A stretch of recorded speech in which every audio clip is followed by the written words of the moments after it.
Victor Carter had always believed that love, like any living thing, needed nourishment, intimacy, laughter, shared moments. But lately, his marriage to Ella felt like a withering vine, stripped of warmth, left to decay in the shadows of indifference.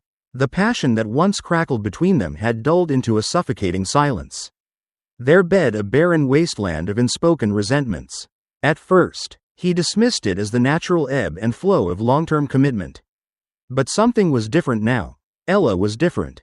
She was distant, a ghost moving through their home with practiced detachment. She had grown meticulous in her appearance, silk blouses that hugged her curves just right. Perfume lingering in the air long after she left. Lips painted in seductive hues she never wore for him. Her phone, once a forgotten object on the kitchen counter, was now an extension of her hand. Her laughter echoing softly at text messages she never shared. And the worst part? The way she recoiled from his touch, as if his fingers burn. Victor wasn't the jealous type, but he wasn't blind either. A gnawing unease took root in his gut. Something was happening, and deep down, he already knew. Victor had always trusted his instincts. They had guided him through business deals, friendships, even life's toughest decisions. But now, those same instincts whispered a truth he wasn't ready to face. His wife was hiding something. The subtle changes in her demeanor, the way her body stiffened when he walked into the room, the careful way she placed her phone face down, as if shielding a secret from his eyes. He watched her from the doorway one evening, leaning against the frame as she sat curled up on the couch, her phone in hand, a small, secret smile playing on her lips. It wasn't the absent-minded smile of someone scrolling through social media or reading a funny post. No, this was different. This was the kind of smile she used to reserve for him, back when they were still wrapped in the intoxicating haze of new love. A knot formed in his stomach as she giggled at whatever was on her screen, completely oblivious to his presence. And then, just as he stepped forward, she sensed him. The smile vanished, her fingers locking the screen in one swift movement, her expression carefully neutral. Victor felt something inside him shift, an unsettling mix of anger and heartbreak. He wasn't the type to jump to conclusions, but he also wasn't a fool. Something had changed, and if she wouldn't tell him the truth, he would find it himself. Because the worst part of betrayal wasn't the act itself, it was the deception that came before it. Victor couldn't shake the gnawing suspicion clawing at his mind. It wasn't just paranoia. He knew Ella too well. The distance between them wasn't the kind that came from routine exhaustion or the natural ebb and flow of marriage. It was calculated, deliberate. She had become a stranger in their home, slipping through his grasp like sand through fingers. That night, he lay in bed, staring at the ceiling as Ella breathed evenly beside him. Her back turned. He reached out, fingers grazing the bare skin of her shoulder. But she tensed, just for a second.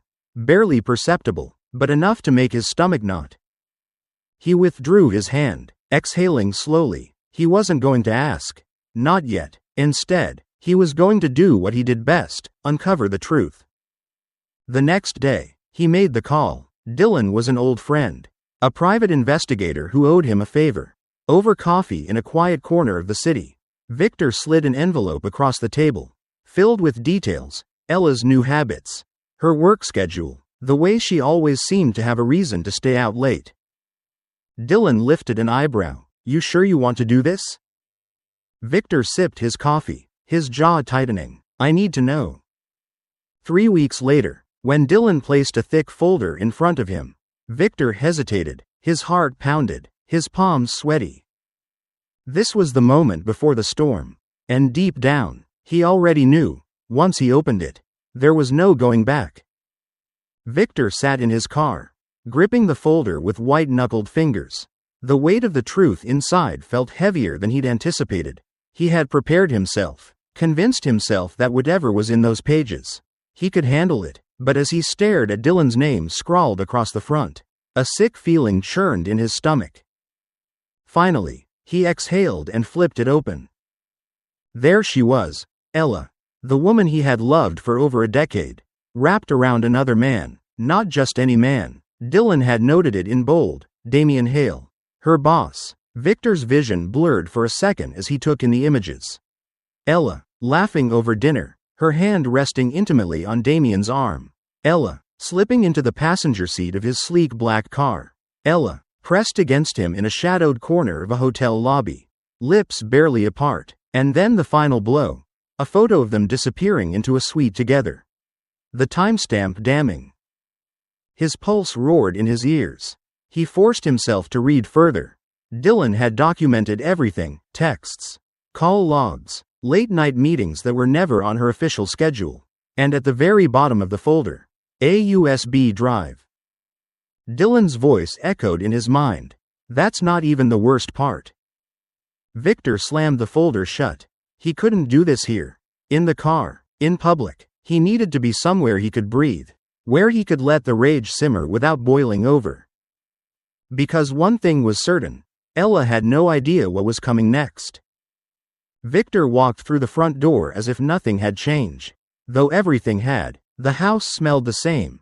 A faint trace of vanilla from the candles Ella always burned. The lingering scent of her perfume in the air. She was waiting for him in the living room. Perched on the edge of the couch.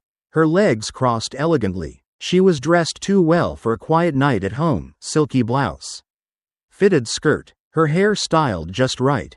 By the door, 2 suitcases stood upright, silently declaring what was about to happen. He set his keys down deliberately, locking eyes with her. Going somewhere? His voice was calm, betraying none of the storm inside him. Ella smiled, but there was hesitation in it. I'm not leaving you, Victor. She took a careful step forward, voice gentle, as if softening the blow. I'm just going on a little vacation, a week. He tilted his head slightly. Oh, where to? She licked her lips before answering. With Damien. The room went still. Victor kept his face neutral even as his pulse hammered. Damien, your boss? She nodded, her smile slipping, as if sensing the undercurrent in his tone. Yes, you know him. Is this a business trip? He let the question hang, daring her to say it. Ella exhaled slowly. No, it's something else. Victor leaned back against the counter, watching her, waiting. He wouldn't make this easy for her, because as far as she knew, she was still in control. But she wasn't, not anymore. Victor didn't argue, he didn't shout, he simply let her speak, watching with an unreadable expression as Ella justified her betrayal like it was a well-thought-out decision rather than an act of selfish indulgence. She clasped her hands together, almost as if trying to convince herself more than him. I need this, she murmured, her voice laced with a twisted kind of sincerity. I need to get it out of my system. And once I do, things will go back to normal between us. Victor let the silence stretch, his fingers drumming lightly against the countertop. Finally, he spoke, his voice as smooth as silk but edged with steel. And if I say no? Ella's expression darkened slightly, her confidence flickering. Then she squared her shoulders, meeting his gaze head-on. I will make sure you don't get a say in this.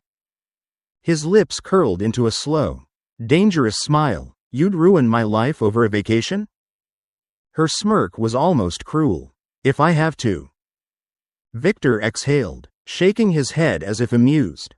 So be it, he said. Go, have your little trip, but don't expect to return to the life you left behind. Ella hesitated for a fraction of a second before grabbing her suitcase. Rolling it toward the door, she glanced back at him one last time, waiting for some reaction. Victor simply smiled, dark and knowing. She had no idea what she had just unleashed. Number 7. Write more smoothly and creatively. ChatGPT.noi. As soon as Ella left, Victor wasted no time. The moment the taxi carrying her to the airport disappeared down the street, he pulled out his phone. The first call was to the phone company. Cancel the secondary line on my account. The representative hesitated. Sir, are you sure? This will deactivate the number immediately. I'm sure, Victor said smoothly, a smirk playing at the corner of his lips. Let her try to reach him now. The next call was to the bank. I need to remove an authorized user from my credit cards. Ella's lavish spending had been a minor annoyance before. But now it was over. He pictured her attempting to book a luxury excursion with Dylan, only to have her card declined. He imagined her frustration, her embarrassment. The thought was delicious. Then came the real move, his call to his real estate agent. "Sell the house," Victor said plainly. There was a pause. "That's fast. You sure about this?" Victor exhaled, his voice unwavering. "More sure than I've ever been." By the time he hung up, the wheels were already in motion. Movers were scheduled. The house was listed. The life they had built together was dissolving with every passing second. He poured himself a drink and leaned back, savoring the moment. Ella thought she had control. She thought she was the one calling the shots. But when she returned, there would be nothing left for her. Nothing at all. The moment Ella's plane touched down, she felt an unease she couldn't shake. Dylan was still beside her, smug and relaxed, but something in her gut told her things were about to spiral. She grabbed her phone, ready to message Victor, just to gauge his mood, maybe soften the blow before she confessed. But when she pressed the power button, nothing happened. Her screen remained dark.